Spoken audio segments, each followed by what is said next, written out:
Thank you, Mr. Chairman. I move to strike the last word. I'm going to speak in support of the Congressional Review Act on the EV tax credit regulations. American Automotive Association's latest annual consumer study on consumer interest in EVs found that only 18% of U.S. adults say they would be very likely or even likely to buy a new or used EV, down from 23% last year. And yet, the so-called Inflation Reduction Act thought it necessary to offer generous tax subsidies for EVs. But lack of demand is just the beginning of the problems for this program. These tax credits are a huge cost to taxpayers, and as they're currently regulated, they won't even necessarily help American businesses or manufacturers. Middle-class taxpayers should not be forced to pay for rich people to buy a car, which the money then flows to the Chinese Communist companies.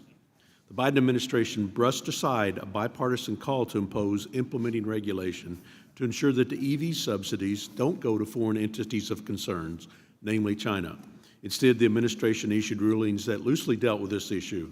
This committee responded by passing legislation earlier this spring that would reverse the administration's weak rule.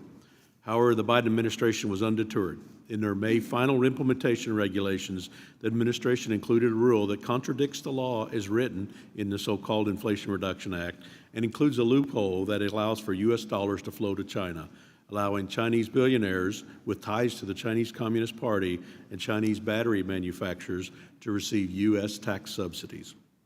And we're kidding ourselves as we think China isn't following through on these regulations closely and willing to pounce at every opportunity the administration gives them to exploit these subsidies. Just last week, the AP published an article detailing how Chinese companies have greatly increased new investment in Morocco since the rollout of the so-called Inflation Reduction Act. Since Morocco is part of the U.S. Free Trade Agreement, these Chinese companies know that a base in Morocco gives them the ability to access the U.S. market.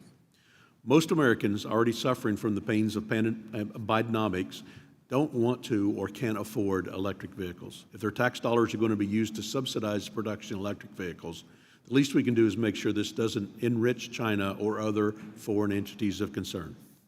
This is a common sense issue, and I hope my colleagues join me in voting